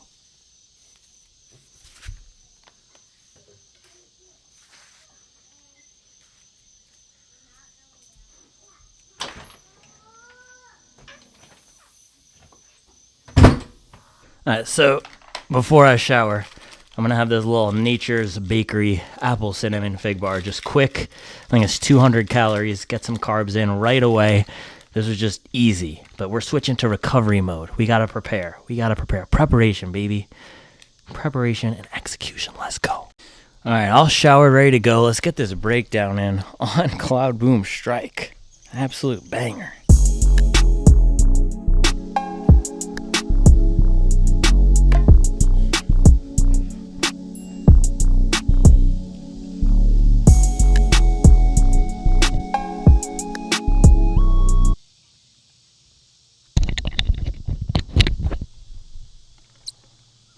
And these laces, I don't usually complain about laces and uppers. These laces are not good. Also the upper, the bunching, can you see this right here? Yeah, you can see it. This is a good view to see it. It kept feeling like my laces were untied even when they weren't, because this thing was flapping. You can see it's almost like a plastic casing piece that might be on like a shirt that you buy when you buy a shirt online or anything online that's in one of these kind of cellophane. The upper could use some work. I wonder if they purposely made this upper bad so that you buy the light spray version or something. How much is that light spray version even? I haven't even looked. Yeah, upper and lacing is definitely the weak point. I can't even get these laces through properly here. And then, yeah, I wasn't able to fully check. I know I said I would do the grip test on the way back around. I wasn't able to do that because I was just flying down 51 and I couldn't stop. But, all right. That looks kind of weird. What do you think? Doesn't that look kind of weird? It looks kind of weird from this angle. I don't know. Anyway, we got 24 miles in the On Cloudboom Strike. 24 miles. Now, I don't usually throw down 24 on a first run out of the box, but sometimes you gotta let them know, man. Sometimes you gotta let them know. We walked into Charlotte Running Company yesterday, and they just happened to have this. Shout out to Charlotte Running Company. Those guys are the best in Charlotte when it comes to getting the race stuff, when it comes to having the latest and greatest. I also do really like Run For Your Life. Those guys are awesome too. So shout out to Run For Your Life. Shout out to Charlotte Running Company. Make sure to go support your locals, man. If you're not buying through my Running Warehouse link, please buy at your local running stores. Those are the beating hearts of our community here. They sponsor a lot of the local events. They're great. So shout out to Run For Your Life. Shout out to Charlotte Running Company. Anyways, Cloudboom Strike here. This is now sitting on the throne. I told you guys, this is the Jamie Targaryen of running shoes because it's the Kingslayer. It took the Saucony Endorphin Pro 4, took the Saucony Endorphin Elite, Cielo X1, Rocket X2, A6 Metaspeed Sky Parish. This thing is awesome because it combines a lot of the elements that I've loved. That easy to run in, not punishing feel of the Saucony Endorphin Pro 4. That little bit of a firmer, planted, direct feel of the Saucony Endorphin Elite. That's in here as well, but it's not as firm as the Endorphin Elite. It's probably 10% softer than that shoe, but still feels very planted. And when I say direct, it's like the carbon fiber. This is something I felt in the Endorphin or the Metaspeed Edge as well. That carbon fiber plate just really channels the energy forward because it's the perfect width for me. So this feels like a shoe that was just tuned to my stride. There's been a few shoes that have come into the office this year, the Balos, the Skyward X, and this. I don't know if they're necessarily my 3 favorite shoes, but those are the shoes that have felt like they're just built for me and what I love. And they're all very different shoes, by the way. The Balos is probably the softest shoe that I've ever run in. And I think for a lot of people, there's another reviewer at the Running Warehouse thing who said it was like running in dog poop, the Velos. So it's not going to be for everyone, but the design of that shoe, the way it fits my foot, the way it feels, just feels like it was fine-tuned to my preferences. The Skyward X, again, I've never had a bad run in that shoe. Every time I put it on, it just feels like it's fine-tuned to what I like. It's almost like they took the Saucony Endorphin Shift 3 and just amped it up. They made it bouncier, a little bit softer. They made the rocker a little bit more pronounced, and that's the Skyward X. And then this guy here, it took the elements of all of my favorite race shoes and combined it into one. It's almost like the Takumi Sen 8 a little bit, but if they made that a racing shoe, it still has that lower stack, lower to the ground feel. And I know they're saying this is a 40, what do they say, 40 in the back, 36 in the front. And I guess, oh, is that why? Okay, that makes so much more sense. Because I was gonna say that is not 34 of stack, but look at this. The stack actually goes up to here. I have never seen that before. I wonder if is that an insole situation? Yeah, so you get a lot of stack, almost like the Tracksmith Elliott runner. You get a lot of stack from the insole. Okay, because I was gonna say, man, I've run in 50, 60 plus shoes this year, and from the eyeball test, I could tell that's not 34. So I was right, this is 20 something. And then up here in the forefoot, you get the insole, some sort of insole situation. I don't know if it's dual foam or they're just giving you some extra insole. I don't know, I'm not the tech and specs guy. You can go watch somebody else's channel for that. I just put down 24 piece in the Cloudboom Strike. Well, Ty Law. Bro, what you know about Ty Law? Little Marshawn Lynch. Was he 24? Was Marshawn Lynch 24 or 34? Well, Kobe Bryant. Who else is 24? Was Todd Gurley 24 or was he 27? Man, Todd Gurley retired when he was younger than me. I think Todd Gurley retired when he was like 27. That's the issue with NFL running backs, man. That is not a good sport. So the other thing is they don't pay rookies. When you get into the NFL, you're making like $1 million a year as a rookie. I know that sounds like a lot, but it's not really a lot in the pay scale with how the other positions are paid. And your longevity is like 3 years. They just completely take a beating, man. The NFL, the players union needs to do something about that. Anyway, 24 miles in the Cloudboom Strike. It is pretty much perfect. This midsole, it is perfect for me. It is so dialed in. It's right in that sweet spot, a little bit softer than the Endorphin Elite, but firmer than the Zoom X for sure, maybe a little softer than the Adios Pro 3. But the thing about this compared to the Adios Pro 3 is that on the Adios Pro 3, I felt like the heel was a little bit clunky for me at times. And also it didn't feel as direct. It felt bulkier underfoot. It felt like there was more foam, and it was heavier than this. The Adios Pro 3 is a heavier shoe than this guy right here. So I think for me and my paces, it feels a little bit easier to turn this over, and man, was I hitting some fast pace in this. So for this run, let's throw it up here. Let's throw them up. Let's show them the big dog numbers we put up today. So 10 miles out of the gates, nice and smooth, long run pace. So if you go by Fitz, I love pulling different elements from all the different training styles. Fitz, their prescription for how I should be doing long runs is around 7:15 pace to 6:30 pace. So that was pretty much where I was cruising today. And if I'm not hitting that pace during a long run, that means I didn't appropriately recover. I didn't appropriately prepare, and allow my body to repair. You like how I just kind of rolled through my mistakes there? That was nice, right? So I didn't properly prepare probably last week and the week before. If I'm hitting 8:30s on a long run, that means I'm coming in with legs way too tired. But today that was not the case. We were hitting some nice 7s because yesterday we only did 4 miles. That's what I'm going to try to do a lot of the times. And man, throughout the winter, throughout the spring, I was throwing up 14ers before the long run. But that's what you got to do sometimes, man. There's different periods of training, and you have the aerobic base building period. That's when you're laying the foundation. I wouldn't be able to throw down 24 today if I hadn't done weekends before when I'd stacked 14 and then 22, right? So those are all the foundational pieces, and that's why, get this out of here, that's why, man, all the people who always tell me cut the mileage, make the long run shorter, you should run the long runs faster. Bro, apologize. I want that apology to be as loud as the disrespect. We got to trust the mileage. This is why I'm big on mileage. Up the mileage and then you can drop the pace. And that's what we did today, man. You got to trust the mileage. This is what I'm saying. I've built my entire training philosophy on mileage, and it's finally starting to pay off. And if you decide to train this way, you have to be patient. I'm not a patient person. That's another one of my flaws, and that's why running has been so good for me, because it forces me to be more patient and to wait it out. You're not going to see overnight gains, but that was the best run that I've ever had. I put a 5K PR down, and then I finished out with 3 miles of sub 6 pace, which I've never done before at the end of a long run. So that's progress.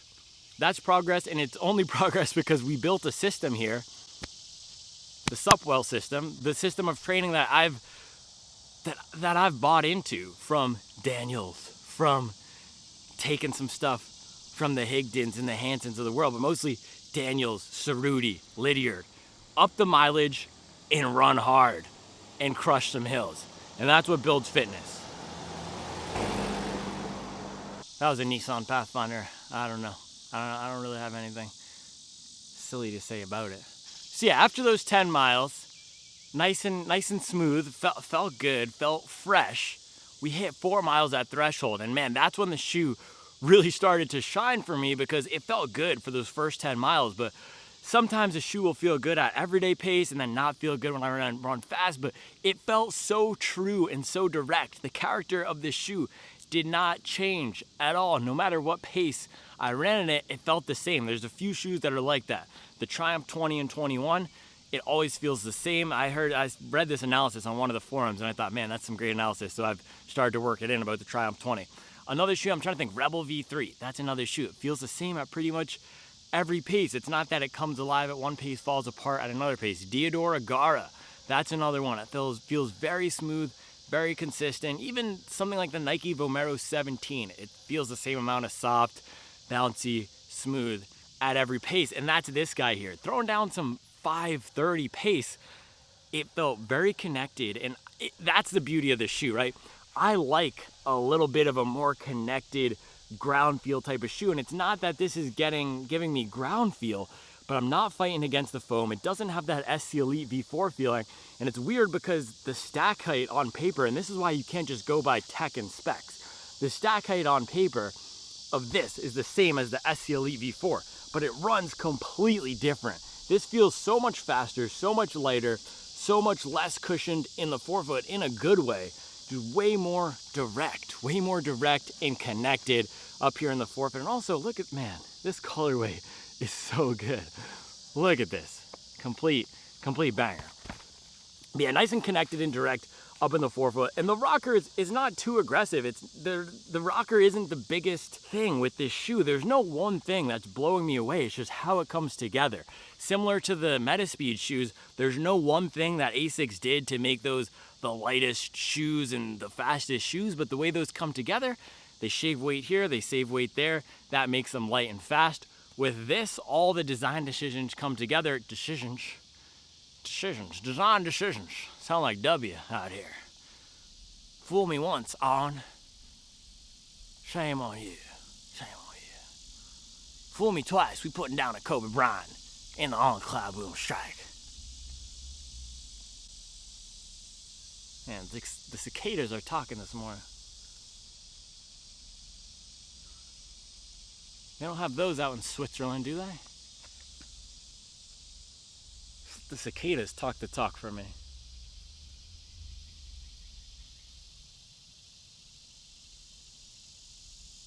So yeah, awesome at threshold pace. We were hitting some fast pace, man.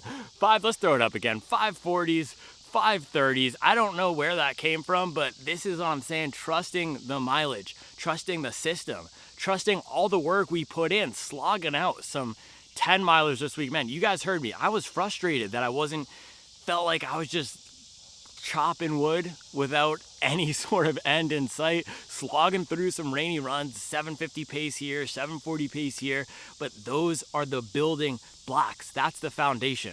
And I'm going to keep hammering this point. And if you think I'm being long-winded, you can unsubscribe. All right? But if you want to get better, if you want to improve, then stay and listen. Man, I'm really talking my talk today, huh?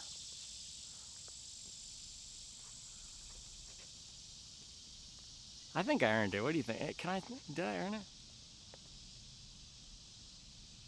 I don't know. So yeah, we hit those 4 miles, was ripping. Those were painful miles, and the shoe was perfect for that. And then slowed it down, 6 miles, cruised to 20. And this was beast, right? This is, again, where the mileage comes into play. We hit 14 to 20 just so that we could get to mile 20 and drop 4 miles of marathon pace at the end. That's, again, where that aerobic base comes in. That's where the 100-mile week, 100-mile week, 100-mile week comes in. That's the only thing that allows me to do that, what we did this morning. And again, if I didn't do those 22-mile slogs that take 3 hours, if I didn't do all those runs at an 8:30 pace some days when I didn't feel like it in the rain, putting up 14 milers, I wouldn't be able to throw down those sub 6 miles at the end. So it's all about the system. It's not about anything special I've done other than getting out here and executing consistently, day on day, week on week, month on month. And now, baby, now that we're in this preparation mode, we're taking it to the next level. That's why I'm fired up. Because I like progressing. I like getting to the next level. And I feel like I've been a little stuck and stagnant, but today showed me I'm not stuck and stagnant. I've just been working. I've just been building that base. And now it's time to really build on top of the base and take it to the next level. So we finished those last 4 miles marathon pace. And today, man, my marathon pace, so based on the donut mile that I ran, 4:54, I threw that in one of those conversion calculators, and I said I probably would have ran a 4:40 something if it weren't a donut mile. For those who don't know what I'm talking about, at the Running Warehouse event I was at a few weeks ago, we had to eat as many donuts as possible and then run an all-out mile on the track. And I'd also done a workout earlier that morning, so I was on 10 miles going into that, plus the donuts, and I ran a 4:54. So I could probably run a 4:40 on fresh legs. So I threw a 4:49, I think is what I said. That converts to about a 2:40 marathon. So my target marathon pace in training right now should be 6:04. And today I was running those marathon pace miles right around that. The first mile 21, 6:04, and then I dropped to 5:50s, just letting it fly for the last 3, because why not? And this shoe, man, this shoe did everything that I wanted it to do today. There's no weirdness to it. That's why I love shoes like this, where it doesn't feel too bulky. It doesn't feel too heavy. It's nice and streamlined. The midsole experience is one of the best midsoles of the year right here. Connected, but soft. It's a beautiful thing. Now, let's talk about the downsides. Upper here, this is a weird upper. It fits nicely through the back and through the midfoot, but On just has this issue across a lot of their shoes with the bunching. And I'm not sure why it's so hard to make an upper that fits well. Do they just have fat toes in Switzerland, or so? Like, what's the issue, On? Because every other brand can make an upper that fits well. So that's really the downside of the shoe. And again, I don't know if they're sandbagging here so that people will buy the light spray one with the one-piece upper, but that was kind of weird. And then the laces were abysmal. So they're too long, and they did not stay tied. And again, you guys know I don't usually complain about uppers and laces, so it really was that bad. The bunching of the upper and the laces, and you saw if you watched it, if you were on a toast microwaver and skipped ahead. I know this is a long video, so a lot of people probably skipped ahead, but you missed out. You missed out on some good pettiness if you skipped ahead. I'm thirsty.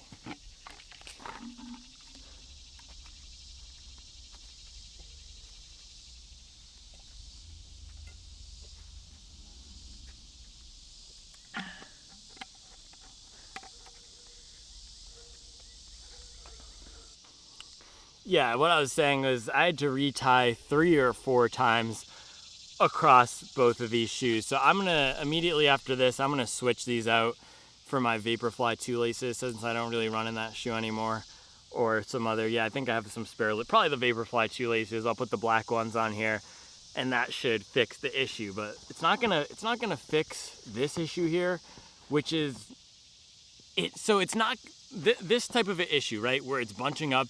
It's not going to slow you down. It's not going to give you a blister. It's not going to give you any pain. But what it can do is distract you, and you don't want to be distracted. That's why I love this shoe so much, because it's not, the midsole it's not distracting. It's not a shoe like the Cielo X1 where it's so over the top. That can even be a little bit distracting. The Alpha Fly can be a little bit distracting if you're not an aggressive forefoot striker like Connor Mantz, where you're naturally landing on that pod. It can be distracting because you're thinking about how you're landing. This isn't distracting because there's not a hugely aggressive rock here. It's not forcing me to land in a certain way. But then when I feel that little flapping, again, it's not doing anything that's gonna alter my mechanics. SD card filled up again, so I had to delete some old footage. But as I was saying, an issue like this flapping is not gonna do anything that alters my mechanics or hurts me, but it can take me out of that zone. And that's the last thing you want, because expending mental energy, which can be looking down at your watch to check pace, or focusing on when you have to take the next gel. All of those things, studies have shown that those little mental things can, when you expend mental energy, can actually slow us down in the long run, because it makes it a little bit harder to run. So that's the type of issue that this is, because I'm looking down at my shoe. Every time I felt it flapping, I thought my laces were untied again. So it was a mean 1-2 punch with the lace untying issue and this thing, which that can take you out of your zone, and that's the last thing you want. That's why I love the Saucony Endorphin Pro 4. There's no weirdness with that shoe. I don't have to worry about how I'm landing. I don't have to worry about the laces coming untied. It's very reliable. The grip is good. I don't have to worry about if it rains, it's gonna be slipping or anything like that. That's what you want in a race shoe. You want something that's very reliable through any weather, through any pace, through any conditions, through anything that you encounter on the course. You're not gonna have to worry about your shoe. That's what I advocate in a race shoe. So that's the key downside of this shoe, and I'm hoping that swapping out the laces for the Nike laces will do the trick. Now, last little thing here that I'm noticing, let's go down to the bottom, speaking of grip, and I actually didn't get I'm not sure if I got a good shot of these before I ran in them, but it looks like we rubbed down some of this rubber pretty good, unless there wasn't texture on this already, but there's completely lost the texture here. In the forefoot right here, or the mid forefoot, looks like we've rubbed some of the rubber off. So I don't know if that's how it came, or if I'll look at a picture of it to see if we really did do this damage today. But that's a little bit disappointing and concerning if the rubber coverage on here is this weak. And for a $280 shoe that 95% of people, maybe even more, who buy this are not elite athletes, man, I would go up 10 grams in weight, 20 grams in weight to have more durability, because a shoe like this, I would love to use this every week for all of my long runs. And because the foam does feel like it's going to be pretty durable, just give us a little bit more rubber coverage so we can beat these things down during training and show up to the start line comfortable and confident in our shoes. So for $300, man, even the Nike Alpha Fly has more rubber than this, especially on the forefoot. I think all the other shoes have more rubber than this. Maybe not the Asics shoes, but I've heard the rubber on those and the durability is good. So that's a little demerit. It's the little things, man. It's the little things with this shoe that aren't quite clicking.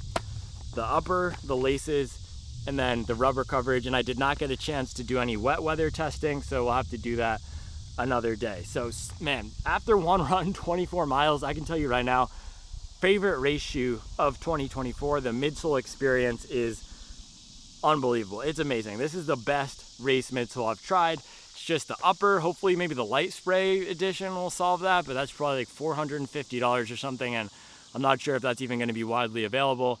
And then the rubber, we'll just have to see. Maybe the rubber will hold up well, but after one run, that does not look like it's the case. And even if you don't need rubber, you can chew away at the rubber and the foam during training. But again, showing up to the start line, you're gonna feel a little sketched out if all the grip is gone after 100 miles, and then at Chicago it starts pouring rain, or London, in London Marathon, all my blokes are gonna be trudging through those muddy streets. Maybe they need to up their tax dollars in the UK, because they're always telling me they're running in potholes in mud. Why don't you just up your taxes or something, man? Isn't that why the Boston Tea Party happened? I don't know. But yeah, the little things, I told you, my goal and what I'm committing to for the rest of this block, do the little things. Sleep, nutrition, cutting the mileage, not going too hard on the down days, and committing to doing down days and lumping up those 2 big mileage days back to back. That's what I'm committing to doing those little things, because that's what, man, that's why we were able to crush this workout today. 24 miles, 6:40 pace, 2 hours, 40 minutes. Man, I'm feeling good. So yeah, Cloudboom Strike 2, hopefully that's what they fix. Rubber coverage, we'll see how it goes. I'm not too impressed.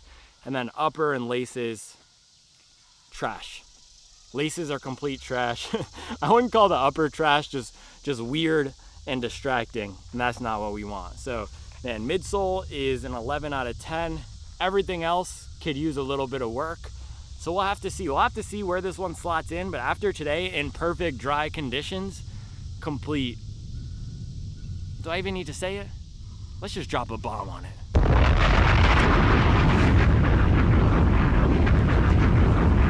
All right, guys, I'm gonna go get some recovery nutrition in. We'll show you all the stuff that I'm eating to recover and get back out there for some more mileage, and then we'll be back tomorrow after that. All right, recovery meal 1. Look at this. We had a waffle waiting for us. This looks absolute flames. Shout out to Charles. Probably throw some Earth Balance on. Let's see, this one's open. Earth Balance, maple syrup, banana. Thank you. Just hearing me shout out random kitchen items. All right, bang, recovery meal 1. Look at that. Looking scrumptious. And we got 48 ouncer right here, full of plain water. 32 ouncer, gonna drop some Noon in that bad boy. Let it bubble. Yeah, rappers need to start rapping about Noon. Drop some Noon in the 32, let it bubble. On diss me, now they looking for some trouble. Yeah, we got the tropical flavor today, and Roni is fighting me with the camera. I'll put my link to the Noon on Running Warehouse below.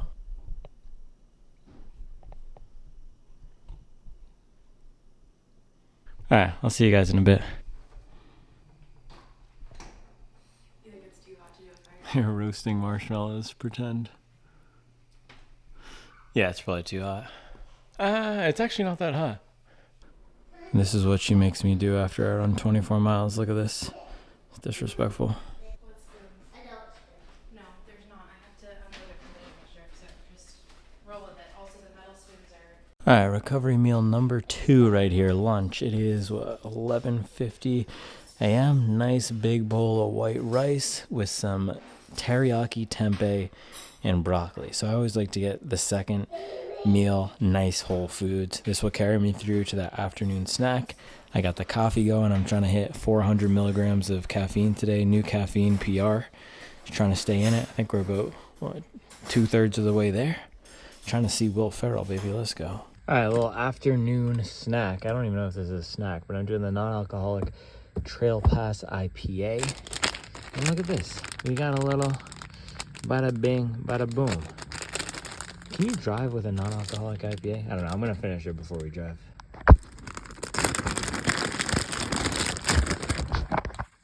But look, OS First gave me this little beverage sleeve. That's fire. All right, bang. Now I can drive with this. Let's go.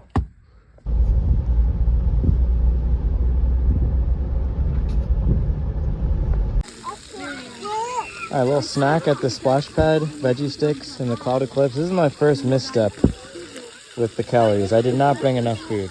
But beautiful day for the splash pad. Putting in work over there on the diamond. Look at that. Nice job, dude. In the kitchen, chefing up another bomb. When that knife gets to chopping, you already know what it means. Ooh, cornbread.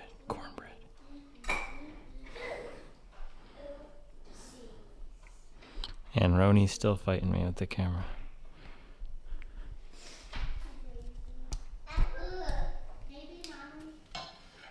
Oh, butter. Is that what you like? Yes. Sure. I like barbecue. All right, bang. Final recovery meal of the day. I'll probably have some dessert after this. Full disclosure, that will not be filmed. That's a late night action. But we have the homemade, what is it, penne? Is this penne? Homemade mac and cheese with penne, lots of breadcrumbs, a little asparagus. We're going to smell our hydration later. cornbread, also homemade, and then we got a double serving of tempeh today. A little tempeh barbecue. It's going to be fire. This is a Southern special. Thank you, Charles. And this is how you recover. I'll see you guys tomorrow. Wait, Charles, any words of wisdom for the hobby joggers today?